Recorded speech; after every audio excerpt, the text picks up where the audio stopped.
이제 광야 40년 방황을 마치고 이제 약속하신 그 땅인 가나안에 들어가기 바로 앞두고 하나님께서 모세를 통해서 지금까지 광야 40년을 하나님께서 어떻게 인도하셨는지를 말씀하고 있는 것이 바로 신명기의 내용입니다. 우리 함께 교독한 오늘의 말씀은 세상에 많고 많은 민족 가운데 왜 하필이면 이스라엘 백성들을 택하셔서 이렇게 광야를 인도하시고 가나안 땅으로 인도해 낼까, 거기에 대한 설명을 해주고 있습니다. 7절에 보니까 하나님께서 이스라엘 백성들을 택하신 이유가 7절에 여호와께서 너희를 기뻐하시고 너를 택하심은 너희가 다른 민족보다 수요가 많기 때문이 아니니라. 너희는 오히려 모든 민족 중에 가장 적으니라. 자, 당시에 이 땅에는 많은 민족들이 살아가고 있었겠지요. 그런데 왜 하나님은 하필이면 이스라엘 민족을 택하셨을까? 거기에 대한 설명을 이스라엘 민족이 잘나서도 아니고 인구가 많아서도 아니고 특별해서도 아니라고 얘기합니다. 이 고대 시대는 인구가 곧 군사력이기 때문에 그 나라의 힘과 능력의 상징이 바로 인구수죠. 그렇게 보면 이스라엘 민족은 그렇게 강한 나라도 아니고 다른 민족보다 뭔가 월등히 나은 무슨 면이 있어서 택한 것이 아니라는 거죠. 오히려 더 못하고 내세울 것이 없다는 거예요. 그런데 하나님께서 택하신 이유는 8절에 두 가지로 설명을 합니다. 첫 번째 이유는 8절에 여호와께서 다만 너희를 사랑하심으로 말미암아, 그냥 하나님이 사랑하는 거예요. 하나님이 좋아서 이스라엘 민족을 택하셨습니다.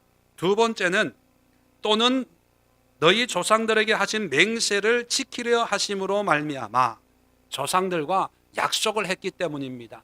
아브라함과 이삭과 야곱에게 이 가나안 땅을 너의 후손으로 주기로 내가 약속을 하겠다라고 해서 그 약속 때문에 이스라엘 백성들을 광야를 통해서 가나안으로 인도한다는 거죠.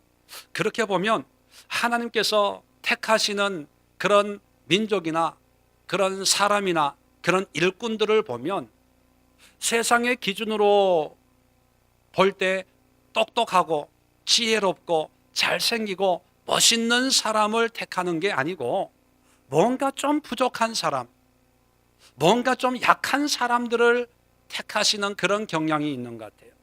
아브라함도 보면 믿음의 조상이다 하지만 그는 갈대 우르에 있을 때 우상을 만들어서 팔던 사람이었습니다. 하나님을 안 믿던 사람인데 하나님께서 본토 친척 아비집을 떠나라라고 하는 그 말씀에 순종해서 하나님의 자녀가 되었던 사람입니다. 그의 아들 100세에 낳은 이삭도 보면 그렇게 용맹하고 용감한 그런 사람이 아니에요. 아버지가 번제로 바치려고 할 때 그냥 나를 죽여주세요 그러면서 가만히 있고요.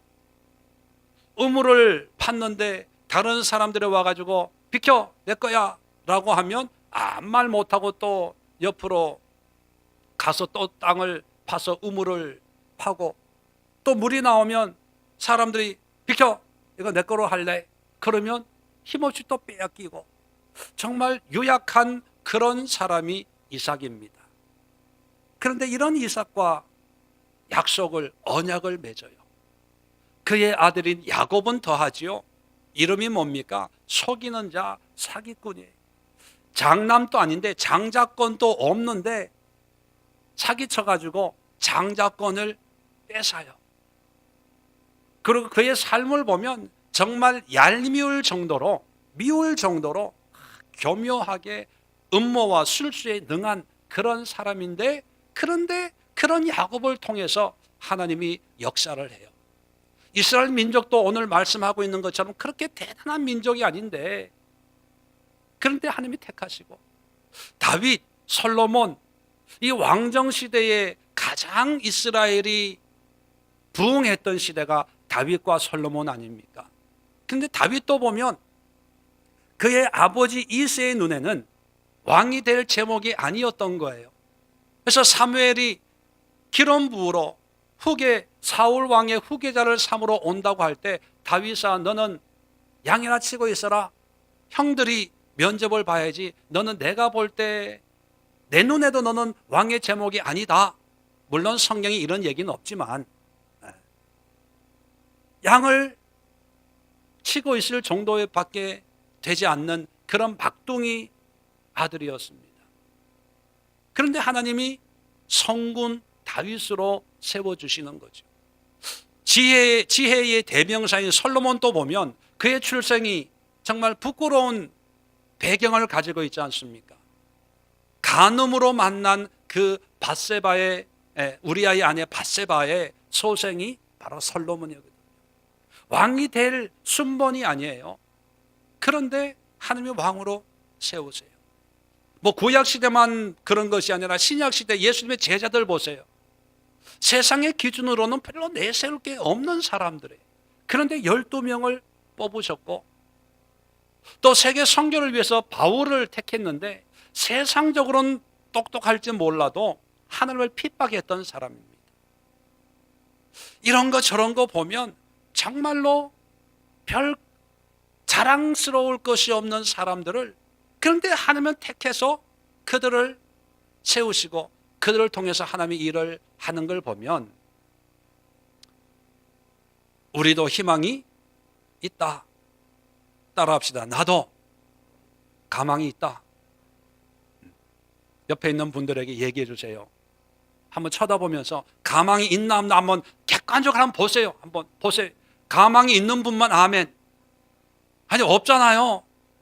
근데 하나님에게는 가망이 있다 없다? 하나님에게 있다는 거예요. 속으로 그러세요. 남편들은 아내가 나를 어떻게 보든지 하나님 눈에는 나도 가망이 있어. 아멘. 아내들도 남편이 나를 그냥 부엌대기로 보든지 그냥 먹는 것만 밝히는 사람을 보든지 간에 하나님 보시기에는 가망과 소망이 있는 사람이야 왜 이래? 아마 속으로 그렇게 자부해도 됩니다. 왜냐하면 하나님이 그런 분이에요. 자, 그런 걸 보면서 지난주에 우리 예수에게 11주년을 마치면서 제가 한번 곰곰이 생각해 봤습니다. 세상에 많고 많은 목회자들이 있고 교회들이 있는데 11년 동안을 정말 하나님께서 감사함으로 은혜 가운데 우리 교회를 인도해 주시는 걸 보면서 하나님은 뭘 보시고 또 무슨 생각으로 저와 우리 예수의 교회와 성도들을 인도해 나갈까 많은 생각을 했어요. 그러다가 어느 날 저희 집사람하고 저하고 이제 저녁을 먹고 집에 들어가야 될 일이 생겼는데 뭘 먹을까 고민을 하다가 오늘은 중국집에 가서 중국 음식을 먹읍시다 그랬어요. 그래서 요 가까운 중국집에 가서 이제 메뉴판을 보는데요. 집사람은 이제 속이 안 좋다고 새우 볶음밥을 시켰어요. 속으로 비싼 거 먹네. 집사람이 비싼 거 먹으니까 나는 싼 거 먹어야지. 뭘 시켰겠어요? 어떻게 아세요? 그 집 아세요? 짜장면을 시켰어요. 그런데 짜장면을 시켜놓고 메뉴판을 쭉 보니까요, 짜장면이 제일 싸. 그래서 짜장면을 맛있게 먹었어요. 그 짜장면을 먹으면서 제가 깨달은 게 있어요. 예수님이 중국집에 오셔서 먹을 것을 택하신다면 뭐를 택할까 생각을 해보니까 뭘 택하겠어요? 제가 택한 것처럼 아마 예수님도 짜장면을 택하지 않을까 그런 생각을 했어요. 왜냐하면 이 짜장면에 의미가 있더라고요. 그 의미를 깨달으면서 우리 예수의 교회가 세상을 큰 중국집으로 본다면 우리 11주년을 지나고 12년을 향해서 가는 우리 예수의 교회가 하나님의 큰 우주적인 중국집에서 어떤 요리로 만들어지고 싶냐고 하나님이 나한테 물으면 저는 뭐로 만들어 달라고 할 것 같아요? 어떻게 하세요? 하나님, 짜장면이 되고 싶어요. 짜장면 같은 교회가 되고 싶어요. 그렇게 구할 것 같아요. 제 자신도 이 우주적인 중국집에 여러 가지 요리가 있을 거 아닙니까? 뭐 삭스핀 먹어보지도 못한, 매년 한 번씩은 얘기한, 한 번도 사주지 않는 이 교인들 앞에서 또 얘기합니다. 뭐 삭스핀, 뭐 난자완스, 또 뭐 있어요? 뭐 유린기 뭐 이런 엄청 뭐 비싸고 맛있는 요리가 있는데, 김 목사야, 너는 무슨 요리로 만들어 줄까 하면 뭐라고 대답한다? 이렇게 좀 털려야 얘기할 맛이 나는데 다 맞추니까 재미가 없네요. 하나님, 짜장면 되고 싶어요. 그러고 싶다는 거예요. 왜냐하면 하나님이 뭔가 부족한 사람들을 택하는 게, 요리로 보면 짜장면을 택하는 거예요. 잘난 것도 없어요. 내세울 것도 없어요. 여러분, 짜장면 별로 부담이 안 돼요. 그런데 이스라엘 백성들 별로 내세울 것도 없어요. 강하지도 못해요. 뭐 자랑거리도 없어요. 지금까지 제가 하나님 앞에 쓰임받은 사람들, 아브라함이나 이삭이나 야곱이나 다윗이나 솔로몬이나 예수의 뭐 제자들이나 뭐 이런 지금 하나님의 쓰임받았던 역사 속에 하나님 일꾼들, 그 인간적인 면면을 보면 별로 내세울 것이 없는 그런 사람들, 평범한 사람들이라는 거예요.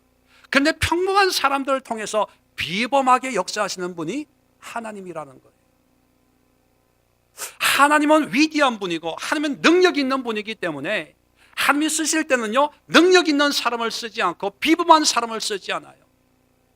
근데 세상은 능력 있고 비범한 사람을 찾아요. 왜 그런지 아세요? 세상에 능력이 없으니까 능력자를 찾는 거예요.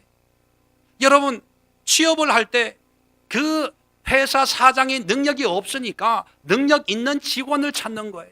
그런데 내가 능력이 있어요. 사장이 능력이 있어요. 그러면 능력 있는 직원이 필요해요? 필요치 않아요? 필요치 않아요. 왜? 내가 능력이 있으니까. 말만 잘 듣는 사람을 택하기만 하면 돼요. 순종적인 사람을 택해서 내가 쓰고 싶은 대로 쓰면 되는 거지.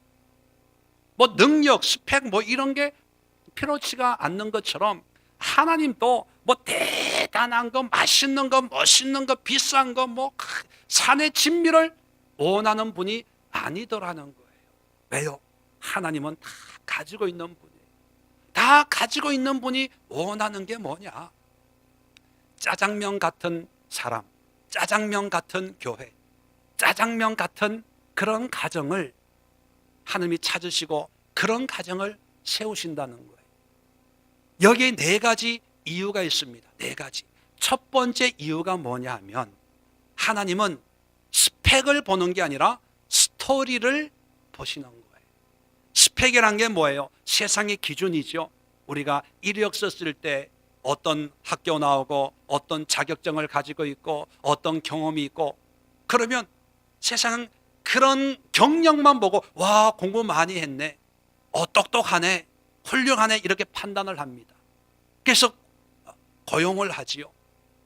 그런데 하나님은 세상의 스펙으로 백성을 찾지 않고 그냥 하나님의 사랑과 조상들과 맺은 언약 때문에 너희들을 여기까지 인도했다, 그렇게 말씀합니다. 사랑 모양도 없어요. 사랑의 크기 몰라요. 약속, 이스라엘 백성들하고 직접 맺은 게 아니고 조상들하고 맺은 거예요. 400년 500년 전에 아브라함과 이삭과 야곱과 맺은 그런 약속의 이야기, 스토리만 있어요. 그것 때문에 하나님께서 이스라엘 민족을 인도해 냈다, 그렇게 말씀을 하고 있습니다. 그렇게 보면요, 세상은 어떤 경력, 능력, 객관적인 어떤 기준에 따라서 사람을 택하는 반면에 하나님은 사랑하는 사람을 택해요. 사랑의 이야기, 러브 스토리. 그렇죠?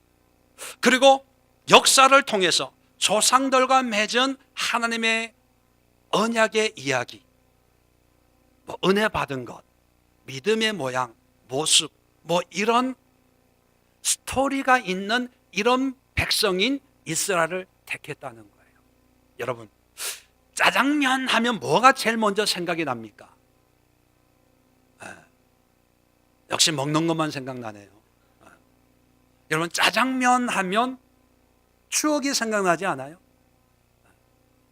아닌가 보네, 이 동네는. 짜장면 하면 저희 때만 해도 뭐 졸업식이나 아니면 외식할 때, 그때 유일한 외식이 중국집에 짜장면 먹는 거였어요. 어릴 때 중국집 짜장면 먹으러 간다 그러면 새 옷 입고 나갔어요. 또 짜장면 하면 생각나는 게 뭐예요? 이사할 때 그릇이 어디 있는지 몰라가지고 그냥 가장 간편하게 주문해 먹는 게, 부담 없이 먹는 게 짜장이잖아요. 짜장면 하면 가격에 대해서는 그렇게 부담을 안 가집니다. 그리고 내용물에 대해서 별로 궁금해하지도 않아요. 짜장면 하면 뭔가 이렇게 아련한 추억이 있는 거예요. 얼마 전에 저희 집에 조카들이 19명이 모였어요. 가족들, 친척들이. 그러니까 저희 뭐 세 식구가 사는 집에 뭐 그릇이 어디 있겠어요. 그래 할 수 없이 냉장고 옆에 붙어 있던 메뉴판을 내밀면서 먹고 싶은 거를 골라라 해가지고 19명이 제각기 골라가지고 먹은 게 뭐냐면 짜장면, 짬뽕 시키니까 서비스로 군만두도 나오더라고요. 19명이 그냥 바닥에 깔고 모여가지고 짜장면, 짬뽕을 먹었거든요. 그런데 그 기억이 너무 좋은 거예요. 뭐 맛이 어땠는지는 뭐 여러분 배달 음식 뻔하잖아요. 맛이 좋다 안 좋다 이게 중요한 게 아니라 그냥 19명이 친척들이, 조카들이 외국에서 온 아이들하고 그냥 옹기종기 바닥에 앉아가지고 짜장면, 짬뽕을 먹었다 하는 그런 추억이 있는 거예요. 이야기가 있는 거예요. 그래서 짜장면 하면 얘기할 게 있어요. 여러분, 우리의 신앙도 보면 하나님, 믿음, 은혜, 신앙생활 하면 어떤 사람은 스펙으로 나와요. 내가 집사인데, 내가 권사인데, 내가 몇 년 믿음 생활 했는데, 몇 대째 신앙인데, 또 어떤 사람은요, 뭐 새가족반도 했고, 뭐 중급반, 초급반, 뭐 고급반, 제자반까지 했어. 무슨 뭐 훈련을 받았고, 무슨 훈련을 받았고, 네, 물론 신앙에 도움이 되고 유익한 거지요. 그러나 스펙보다도 더 중요한 게 뭐예요? 스토리가 있어요. 스토리. 누구와의 스토리? 하나님과의 스토리. 하나님과의 스토리. 하나님과의 관계에서 어떤 사랑을 받았고, 또 하나님과 어떤 말씀을 받았고, 어떤 약속을 받았고, 어떤 은혜의 삶을 여기까지 살아왔는지, 그런 스토리가 있어요. 왜요? 하나님은 때로는 스펙으로도 역사하시는 분이에요. 그런데 때로는 스펙은 없어요. 아무것도 없어요. 내세울 게 없어요. 그런데도 하나님은 하나님의 은혜와 사랑과 긍휼하심으로 그의 삶을 인도하시는 거예요. 지금 이스라엘 백성들을 어디에서 인도해냅니까? 바로의 종된 100년을 종살이 했던 그런 삶에서 8절 끝에 보면 그의 종되었던 집에서 애국왕 바로의 손에서 속량하셨나니, 속량이 뭡니까? 종에서 자유인으로 만들어 버리는 거예요. 어떻게 보면 부끄러운 일이죠. 종살이 400년 하면서 누구한테 자랑할 게 있어요? 부끄럽고 숨기고 싶은 그런 과거인데도 하나님의 은혜로 종이 자유인 되었다는 이런 이야기가 있을 때, 이게 간증이고, 이게 은혜의 삶이고, 이게 믿음의 삶이거든요. 하나님이 원하시는 것은 화려한 어떤 세상의 기준에 맞는 그런 화려한 경력이나 스펙이 아니라 세상에 자랑할 것이 아무것도 없어도 하나님 하면, 예수님 하면, 십자가 하면, 은혜 하면 눈물로 내가 이렇게 살았는데 하나님께서 나를 만나 주셔서 나의 그 죄된 삶에서 속량해서 지금 이렇게 하나님의 삶을, 사람으로의 삶을 살게 해 주셨습니다. 이런 이야기가 있어야 됩니다. 요즘에 그런 말이 있어요. 스토리가 스펙을 이긴다. 요즘 대학 입시도 성적만 아니라 어떤 삶에 좋은 어떤 스토리가 있으면 특별 이게 입학을 허용해 주는 그런 제도도 있다고 그러더라고요. 원래 미국이 그렇거든요. 하버드 대학교 공부 잘한다고 되는 입학이 안 돼요. 미국은요, 시험을 보고 그 시험 성적과 함께 자기소개서, 자기 고등학교 때 활동했던 것, 봉사 활동했던 것, 또 외국의 선교나 뭐 이런 것 갔던 그런 것, 거기다가 내가 왜 이 학교, 이 과를 입학을 해야 되는지 그 이유, 그 목적, 그리고 앞으로의 자기 인생의 비전 이런 걸요 다 에세이처럼 써가지고 한 10군데를 보내요. 10군데를. 그러면 거기서 보고 그걸 읽고 이제 인터뷰하러 오라고 하는 거예요. 그래서 물어봐요. 왜 이 과를 선택을 했냐? 이 과를 선택을 한 뒤에 너의 미래를 한번 설명해봐라. 그 묻는 질문에 자기의 삶을 통해서 달달 외우는 정답이 아니라 자기 삶을 통해서 평소에 생각했던 것, 평소 뉴스나 뭐 이런 걸 들으면서 자기의 삶을 이야기하는 거예요. 그럴 때 그걸 보고 이제 입학을 허락해 주는 거예요. 요즘에 취업할 때도 블라인드 채용이라는 말이 있더라고요. 이력서 없어요. 요즘에는 이력서 안 봐요. 출신 학교도 안 봐요. 옛날에는 서울대, 연대, 고대 나오면 제일 크게 썼잖아요. 그러면 취업이 쉽게 됐거든요. 근데 요즘에는 학교 경력 안 보고 그 사람의 인품, 인성을 보는 거예요. 스토리를 보는 거예요. 세상도 이렇게 변해 가고 있거든요. 그런데 믿음의 삶을 사는, 세상의 모든 걸 만드시고 창조하신 하나님이 하나님의 백성을 쓸 때 하나님이 스토리를 보시는 거예요. 그래서 역사를 뭐라 그럽니까? 히스토리, 히즈 스토리. 하나님의 이야기예요.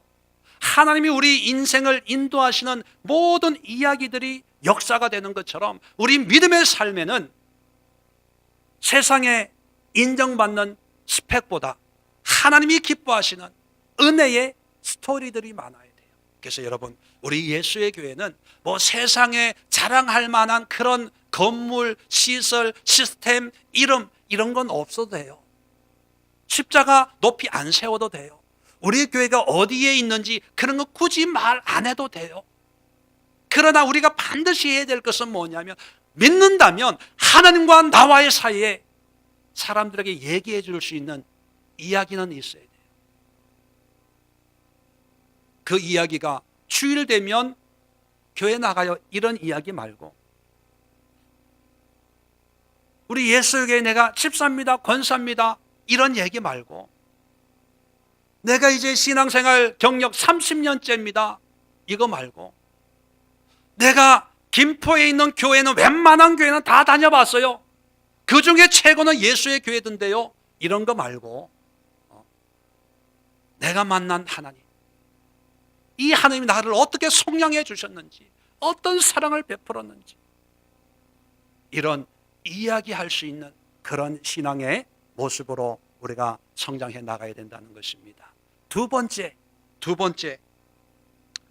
짜장면은요, 외모로 승부하는 것이 아니라 뭐로 승부해요? 맛으로 승부해요. 짜장면이 아무리 자기를 꾸며봐도 할 수 있는 게 별로 없어요. 기껏 해봐야 완두콩 2알 이렇게. 거기다가 좀 더 꾸미면 무슨 이렇게 몇 개 이렇게 할 게 없어요. 요즘에 보기 좋은 떡이 먹기도 좋다는 말이 있는 것처럼 푸드 스타일리스트라는 사람이 있어요. 이 사람들은 뭐 하는 사람이냐면 그냥 똑같은 음식인데 이 음식을 더욱 맛있게 보이기 위해서 음식에 맞는 그릇의 종류, 또 음식을 어떻게 이렇게 데코레이션, 어떻게 모양을 하냐, 이걸 연구하는 사람이거든요. 자, 그런 푸드 스타일리스트들에게 짜장면은 정말 무덤이에요, 무덤. 여러분, 세계 음식 가운데 음식 색깔이 시커먼색 음식 본 적 있으세요? 뭐 세계를 다 안 다녀봤지만 제가 경험한 경험 중에 시커먼 색깔의 음식은 짜장면이 유일한 것 같아요. 왜냐하면 검다는 것은 그렇게 음식으로 좋은 색깔이 아니거든요. 되도록이면 빨갛고 노랗고 뭐 이렇게 밝은색, 먹음직한 그런 색깔로 이렇게 음식을 하는데, 이 짜장면만큼은 그냥 시커매요. 그래서 아무리 좋은 재료가 들어가도 짜장에 다 묻혀버려요. 그래서 어떻게 이렇게 이쁘게 보이게 할 방법이 없어요, 방법이. 그런데도 짜장면이 사람들에게 입에 이게 오르내리는 건 뭐냐면 모양이 아니라 맛이에요, 맛. 맛은 끝내주거든요. 짜장면이 메이드 인 코리아라고 그러더라고요. 원래 화교들이 인천에서 만들었다고 그래요. 이 맛은 정말 세상에 어디에 나가도 찾을 수밖에 없는 그런 특별한 그런 맛이 있거든요.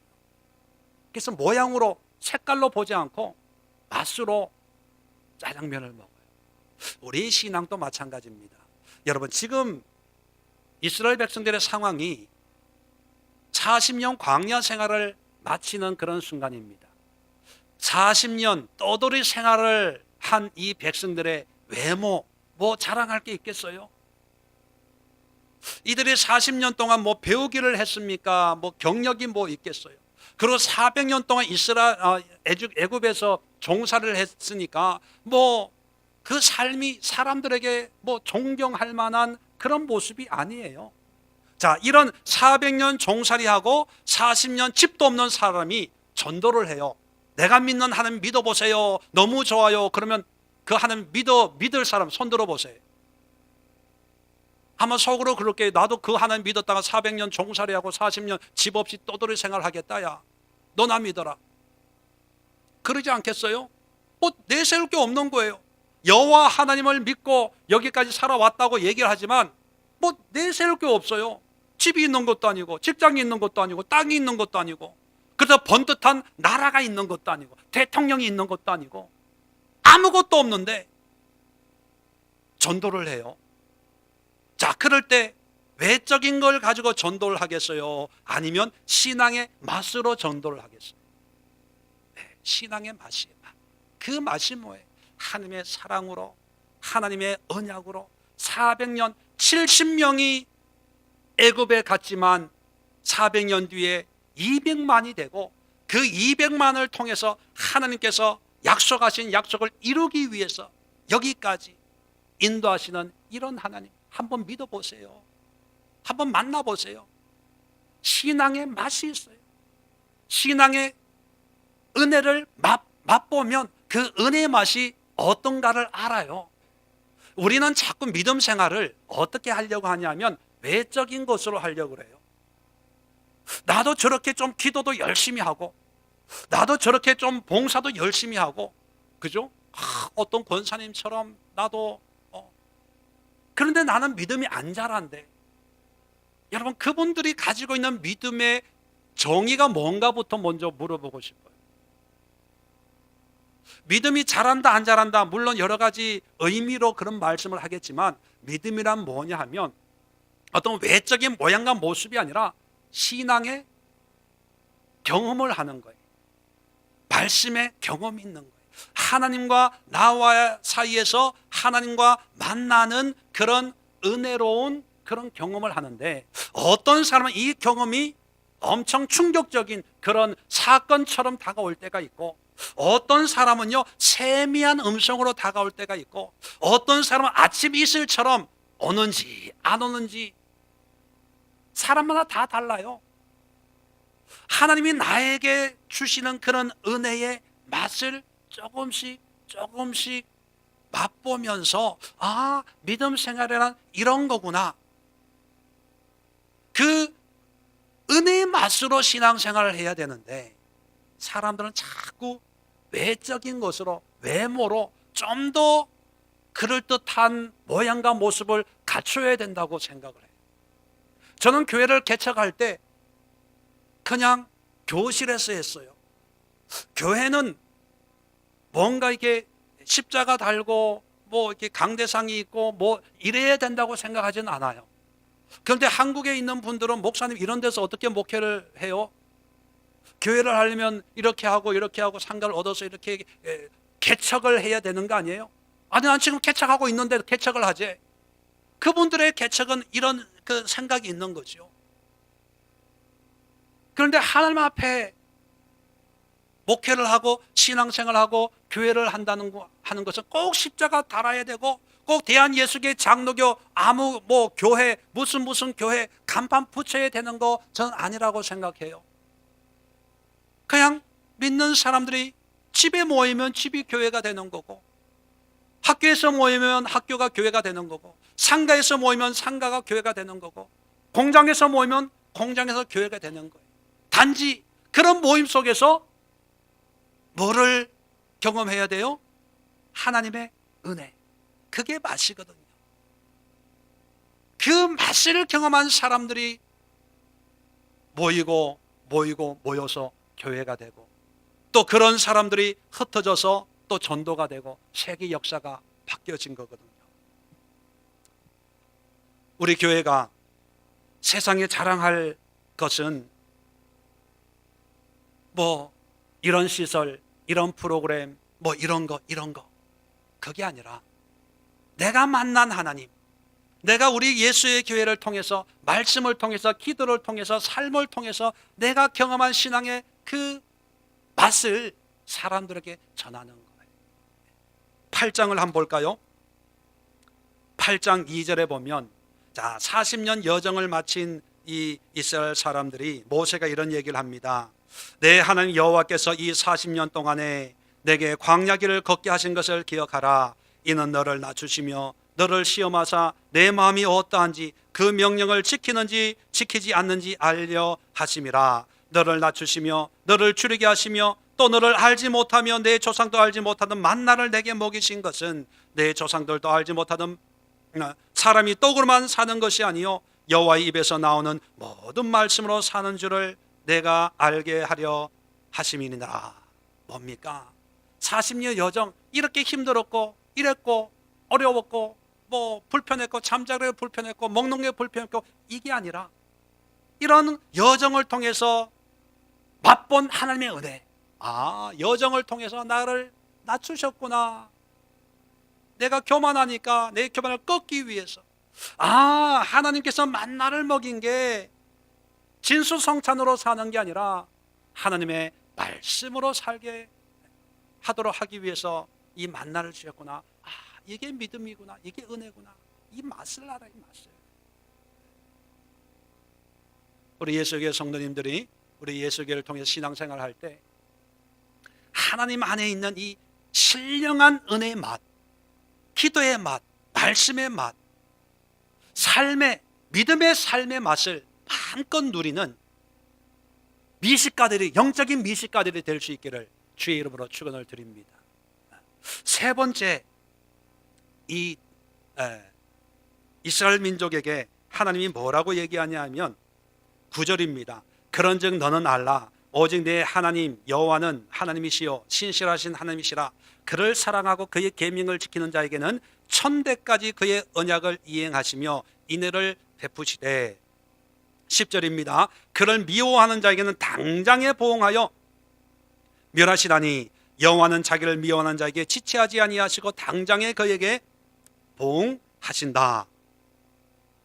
여러분, 이스라엘 민족이 하나님의 말씀을 지키면 천대까지 언약을 지키고 인애란 사랑을 베풀어 주는 거예요. 그런데 또 믿지 않으면 당장에 보복하여 주신다는 거예요.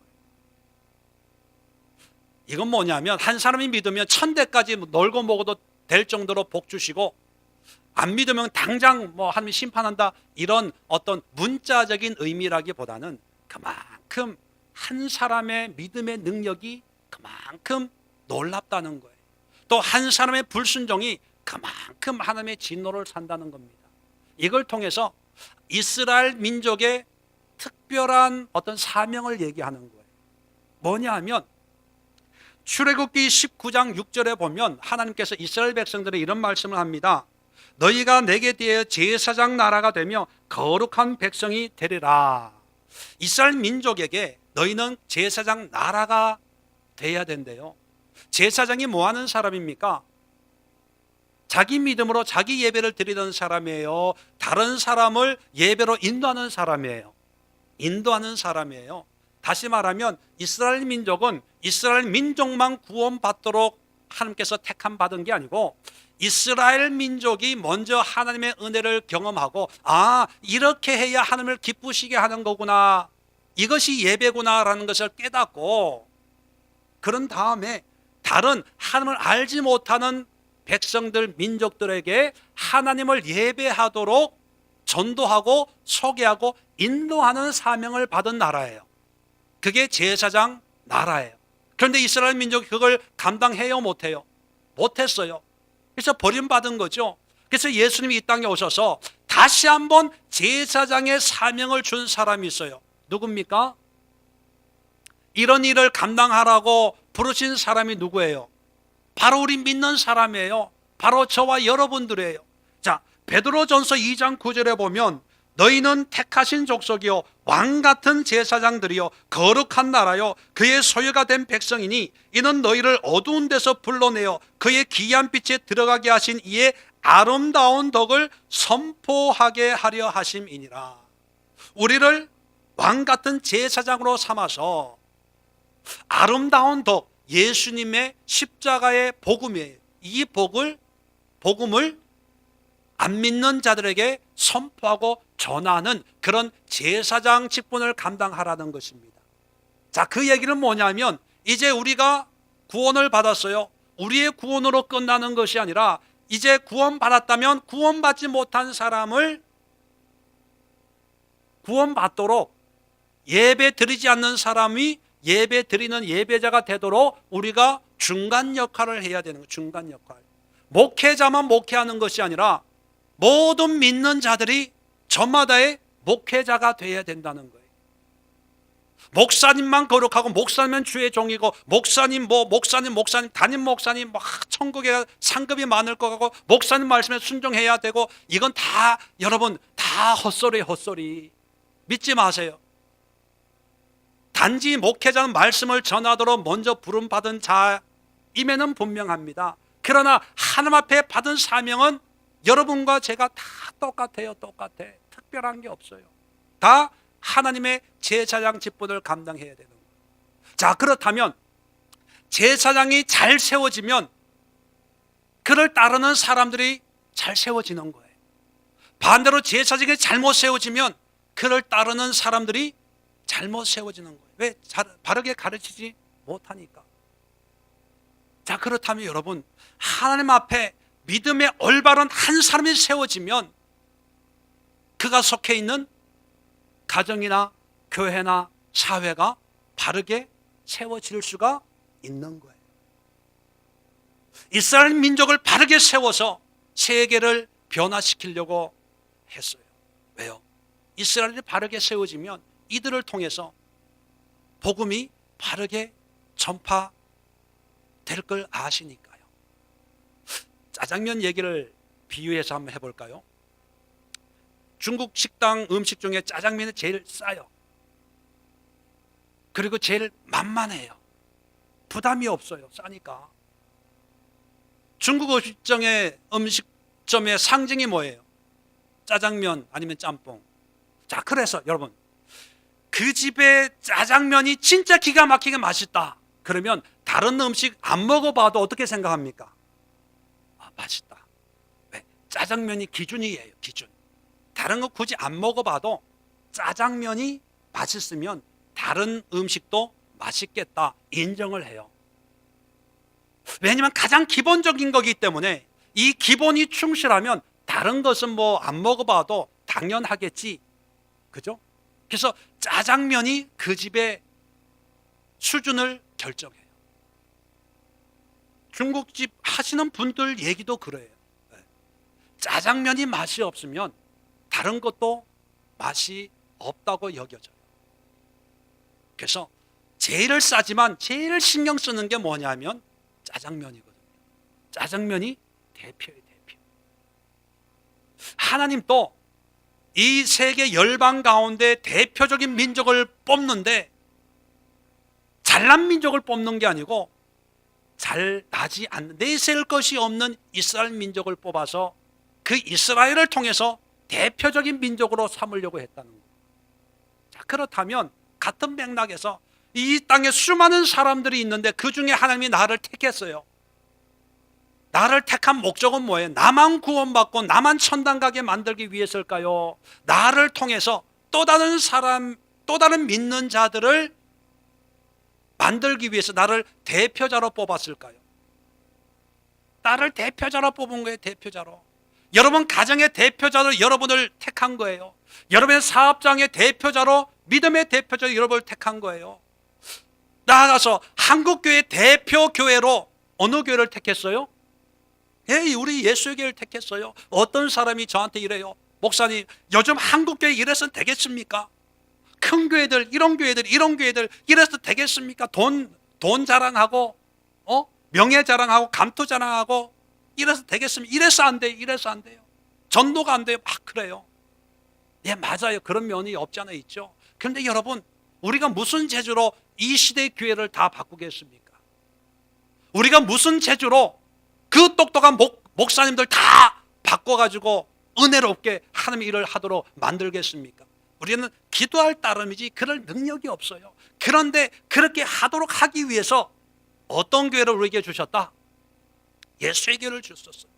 우리 예수의 교회가 세상에 스펙도 없고요, 세상에 외형도 안 되고요, 세상에 내세울 것 없는 그런 교회지만 우리 교회가 바르게, 우리 교회만이라도 정직하게, 우리 교회만이라도 말씀 가운데, 우리 교회만이라도 부족하지만 하나님의 은혜 가운데 신앙생활을 하면 우리 교회를 통해서 천대까지 하나님의 은혜가 임하는 거예요. 바꾸어 말하면 우리 교회가 불순종하고 우리 교회가 타락하고 우리 교회가 세상과 버타여 살아가면 오늘 말씀대로 하나님이 당장에 하나님의 심판이 임하는 거예요. 자, 그래서 중요한 것은 뭐예요? 누가 잘하면 된다. 내가 잘하면 되고 우리 교회가 잘하면 되는 거예요. 세상의 부조리한 모습을 보면서 내가 비리 저지르지 않고 내가 정직하고 내가 겸손하면 되는 거예요. 그런데 내가 하지 않고 원망하고 불평해 이 세상을 뒤집어 엎어야 된대. 이런 썩을 교회들, 이런 패역한 목이 곧은 백성들, 하나님이여 불을 내려서서 다 썰어버리시옵소서. 여러분, 하나님은 그렇게 역사하지 않습니다. 그렇게 역사하지 않고 그런 모습을 보면서 내가 잘해야지. 이스라엘 민족이 하나님의 계명을 지키면 천대가 복을 받는다고 얘기하고 있습니다. 우리 예수교회가 잘하고 우리 예수교회 다니는 성도들이 하나님의 말씀 가운데 사로잡히면 천개의 교회가 회복이 되고 천가정이 회복이 되고 1000명의 사람들이 하나님의 말씀으로 돌아오고, 우리가 그렇게 살지 못하면 하나님이 심판하는 거예요. 그래서 짜장면이 그 집의 음식의 수준을 결정하는 것처럼 우리 한 사람 한 사람이 우리가 속해 있는 그 공동체의 영적인 상태를 결정할 수 있는 능력자예요. 여러분 스스로가 그렇게 별 볼일 없는 사람들 아니에요. 비록 세상에서는 짜장면이지만 하나님이 그 짜장면을 사용하신다니까요. 여러분은 놀라운 하나님의 축복의 통로예요. 그렇게 여러분을 통해서 또 다른 수많은 사람들이 영적인 회복을 이룰 수 있는 하나님의 도구라는 사실을 절대로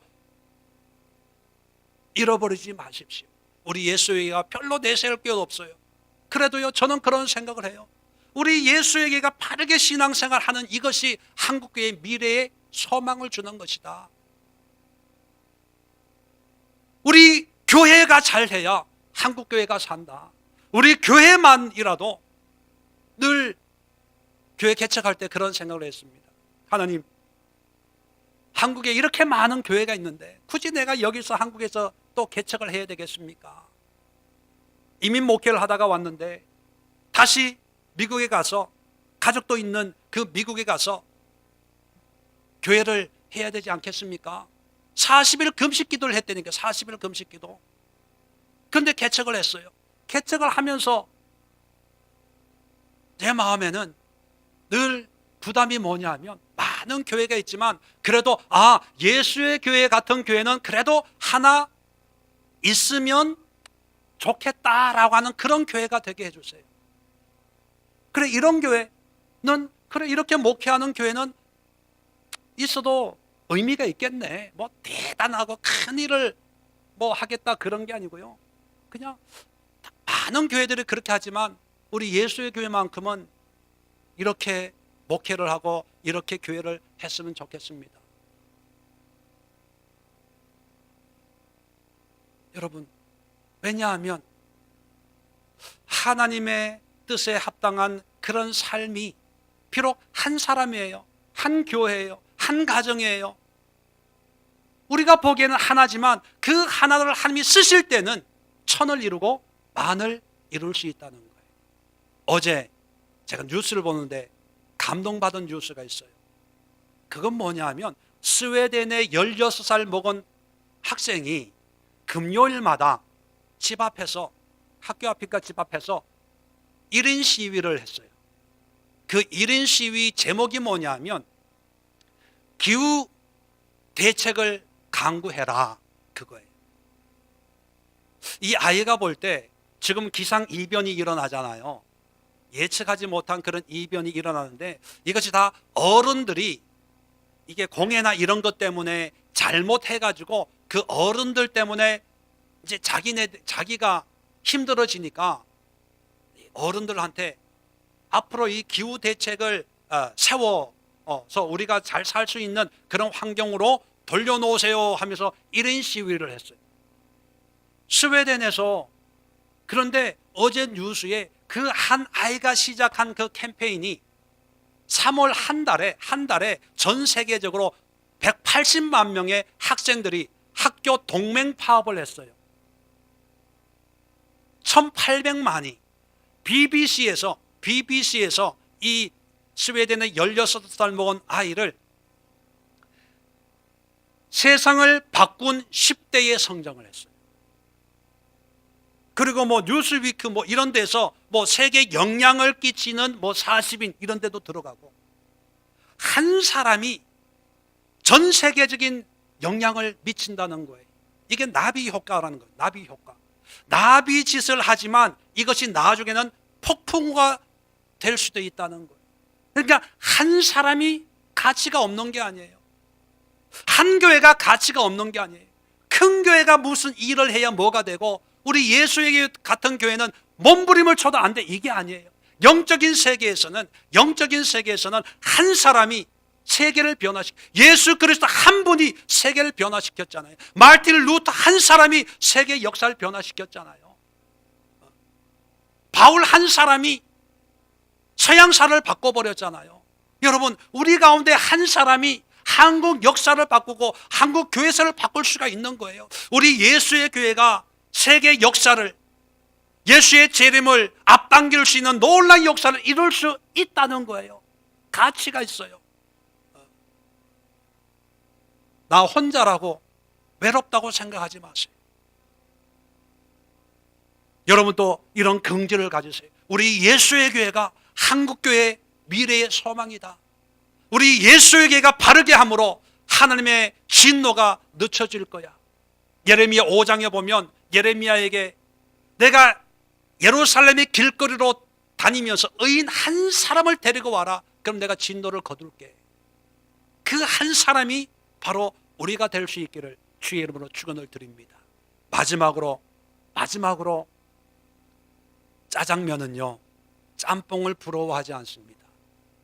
사람들은 늘 짬뽕과 비교해요. 짜장면 먹을래? 짬뽕 먹을래?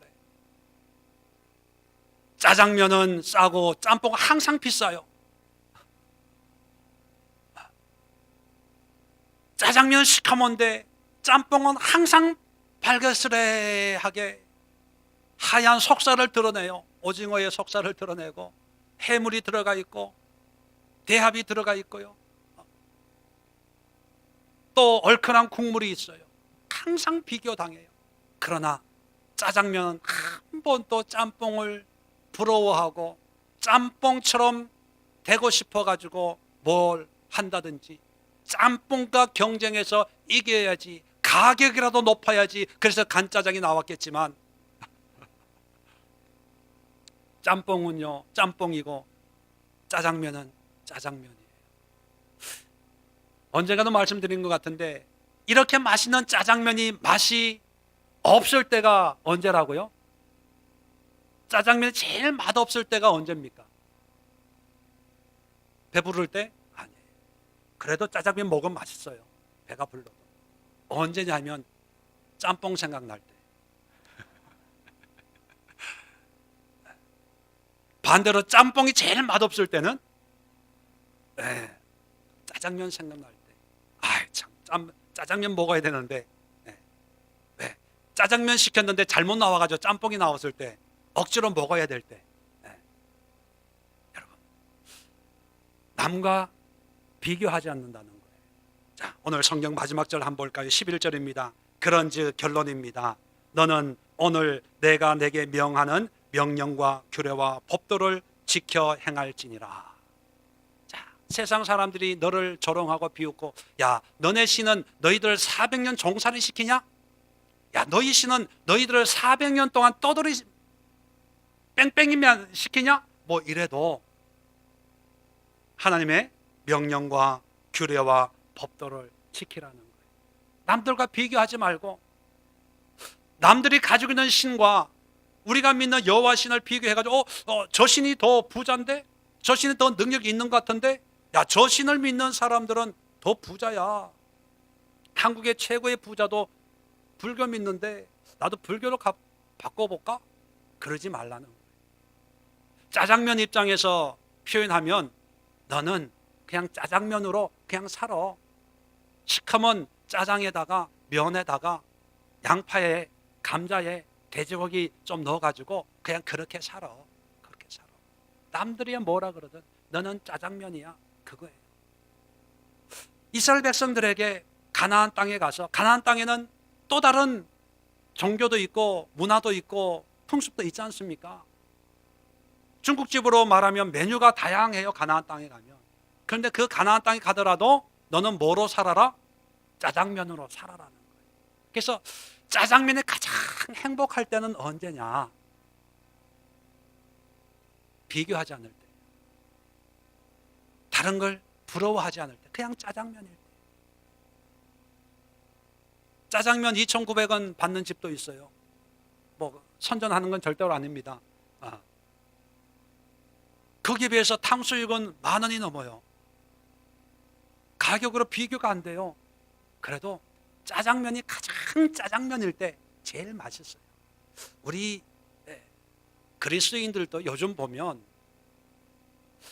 정체성을 잃어버렸기 때문에 그리스도인의 맛을 잃어버리는 거예요.